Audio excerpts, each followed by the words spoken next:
Alright, what's good guys? Today we'll be reacting to the Shape Knights. First of all, my voice is a bit sore, so my voice probably doesn't sound as good, I don't know. Um it will be more of like a waffle video where I just talk and talk and talk.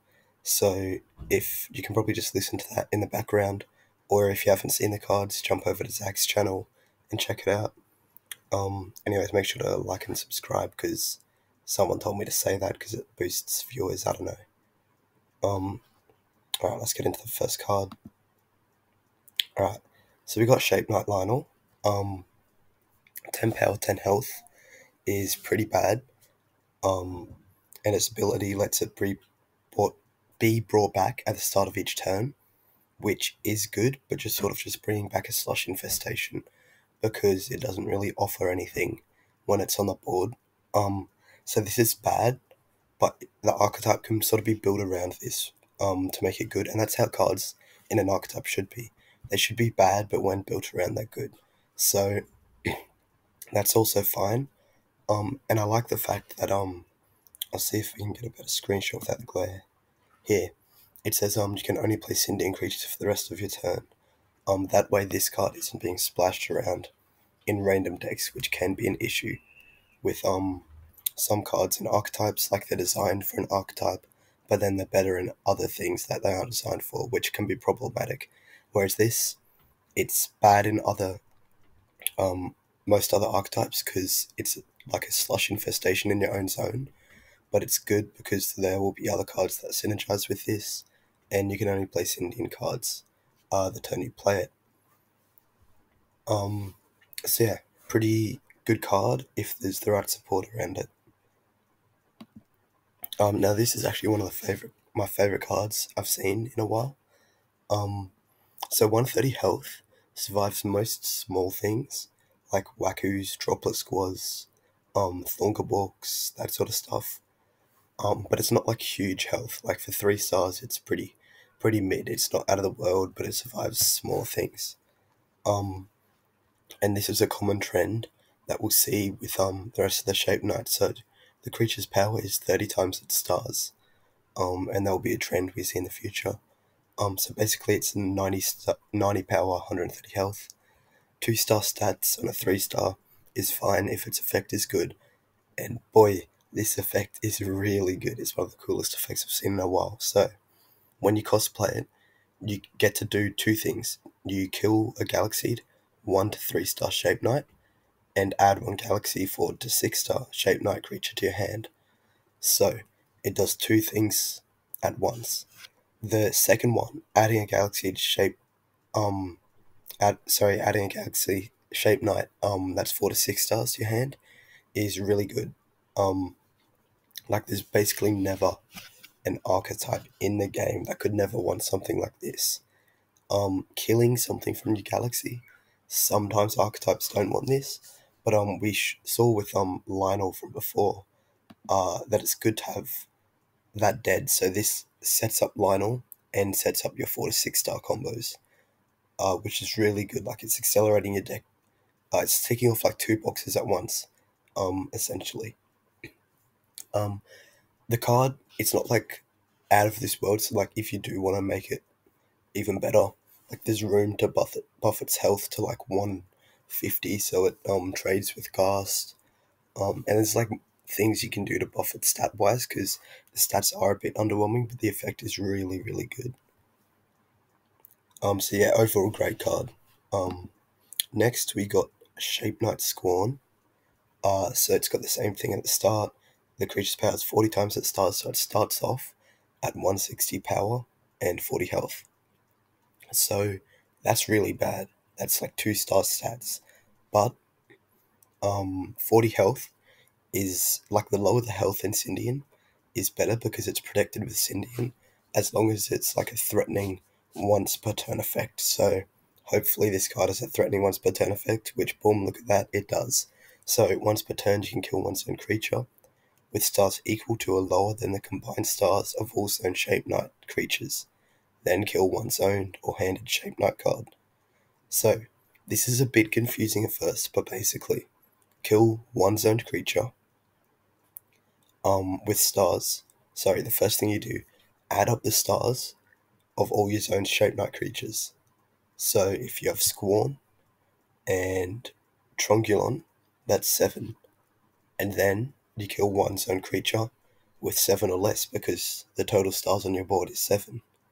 And then you have to kill one zoned handed Shape Knight card. Because obviously that would be way too broken just to kill immediately.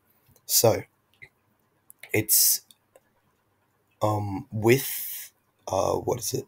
Lionel, the 1-star, you get to basically with this kill a 5-star or lower each turn because you bring your Lionel back and then you kill a 5-star or lower. If you use it on bigger things, you obviously get to kill more. And there's a card later, the permanent resource, which basically makes it kill 4 stars more than you usually would. So Squorn and Lionel would be able to kill anything that's 9 stars or lower. So anything except Omnius, which is really good. And the health, obviously, you can do cool things with Orbov, where if you have like Squorn, just a Squorn, and they just attack with one creature, you can bring back Orbov and now can't be killed. And it's just niche scenarios like this where Sindian can help out and where the 40 health helps out.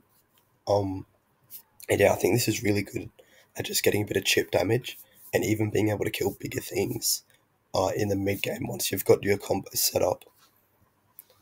So you have a really cool card again. It is a bit annoying that it isn't good early game. So you'll probably want some other sort of removal or bigger stats early game to make up for this. And then next we have this guy. He's really good. So he's got the same trend as the others. Its power 60 times the stars. So it starts at 360 power, 240 health, which is basically like exactly 6-star worth of stats. It's not understated like the other creatures. And you can kill one of your own Shape Knight cards to free play the standard card. So basically, with Lionel, you bring back your Lionel at the start of the turn, and now you've got a free 6-star, essentially. There's really not much more to it. Like it's that, which is really good. Similar to the other 2 cards, like you can buff it a bit more if you want. Like not, because the card isn't out of this world crazy. It's just a good, like, card, right? It's like a free 6-star. So you could give it some sort of like passive effect. But yeah, it's really good how it is, I think. And yeah, really not that much more to talk about it. Actually, one thing I do like, so with Trongulon, I didn't talk about this because when I mentioned Trongulon before, because I didn't talk about the other cards yet.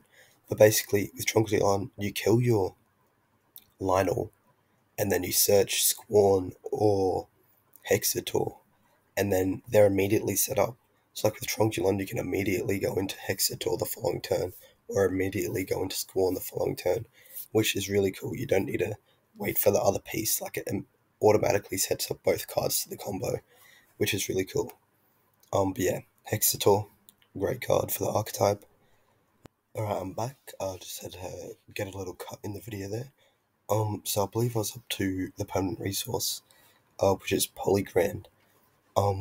So first things, it's a permanent resource, which we've never really had a viable one that you've wanted to keep on your planet. We've had things like Gurk, that you kill instantly, or Bullwater you kill instantly, or cards you play on your opponent's field like Sludge Infestation, but we've never had one that you want to keep on your field long term.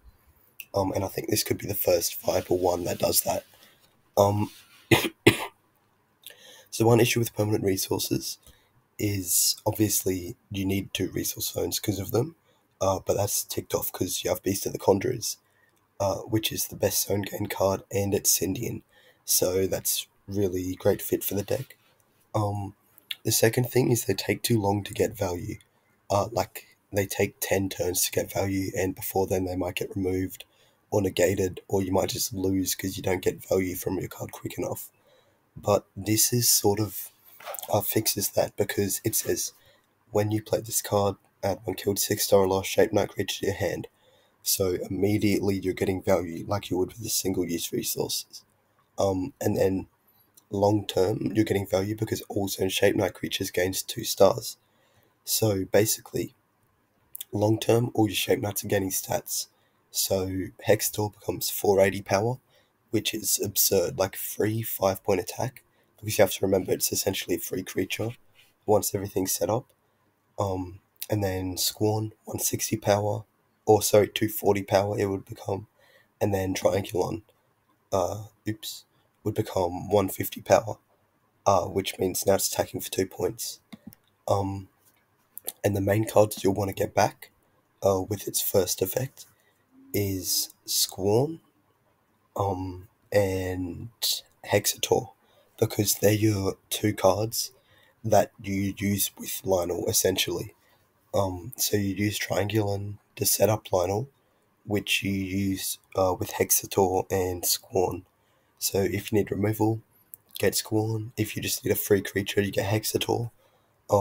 One isn't necessarily better than the other, but you probably need a free body more than you need removal. So most of the time you will probably be getting Hexator. And then sometimes you get Squarn. Obviously, once you get the 2 stars and the 5 star in like maybe set 6 or just later down the track, you'll get even more options. So long term, this card's only going to get better. And that's basically all to talk about. Like the other cards,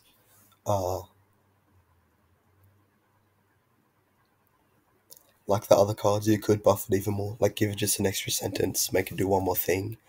Because it's not like out of this world broken. And because it's even a perm resource, like I wouldn't really be scared of making it super overpowered, especially things with Serpent running around the format.